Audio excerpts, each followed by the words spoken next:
So now that we have finished the design, transferring to all 8 of the triangles, and we've gone through and done a black outline with a thin line Sharpie on all of our lines, it is time to start thinking about adding some color. For this step, we need to make a decision about whether or not we're going to be using warm colors or cool colors. So our warm colors are our red, yellows, and oranges. Our cool colors are blue, violets, and greens. We have a color on each side of that cutoff that we sort of have to just go one way with or the other. So we're going to put yellow, green in our warm category. We're going to put red, violet in our cool category. So you're going to choose one or the other. And then we're going to take a look at our positive space in our design. And what we mean by that is our shapes. Wherever we trace shapes, that's our positive space. Wherever there is space left behind, that is our negative space. For now, we're going to leave the negative space blank, just the white of the paper. We'll come back to it later, but for the time being, we're going to focus just on those shapes. So if I choose to go with all cool colors, I can use any of the cool colors that are available in the collection of Sharpies that you'll have if you're here at school, available to you. If you aren't here at school, you're just going to have to make do with what you have at home, if that's washable markers, Crayola markers, whatever, dollar store markers.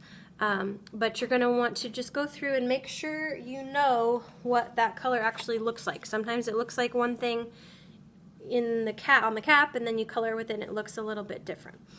So just be sure you know where it falls on that color wheel, whether it's a warm or a cool. If I'm going to use cool colors, this blue-green color falls right there where I want it to fall, so I'm in good shape. Now I want to think about how I'm going to use it in my design. So I'm going to just show you a couple of things real quick.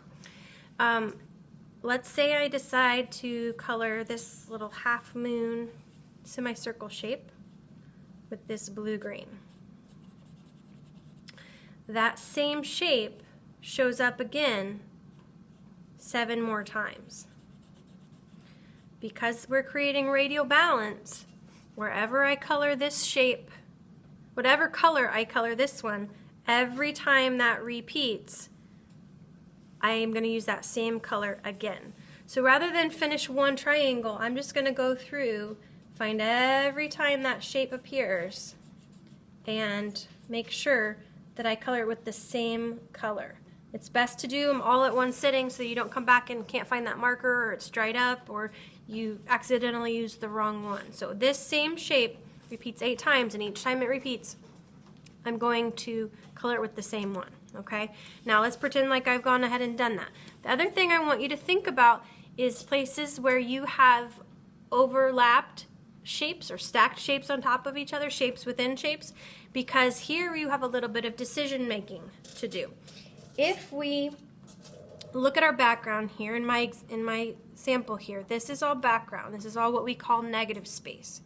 And then I started stacking shapes. So if this is negative space, this is positive space. Now I have a decision to make. Do I want this to look like shapes stacked on top of each other, or do I want it to appear as though there's an opening in this shape? I can actually leave that as background. Let me show you what that might look like, just to give you an idea. So I'm going to choose another cool color, because I'm only using cool colors, and I'm going to paint this shape that's kind of like a D, looks like a big block letter D.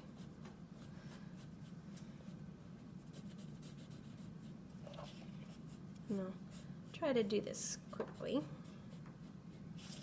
here, but hopefully you can start to see that there's now a space between the first one I colored and this one.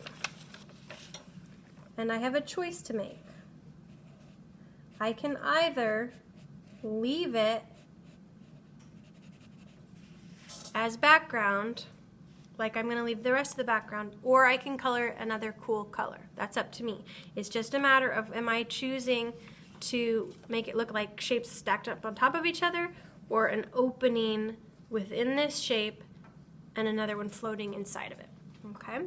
But when I'm done, every time this appears, it will be that same blue color, all 8 of them. And I'll just continue through until all of my shapes have been colored and all of the background has been left white for the time being, okay? Here we go.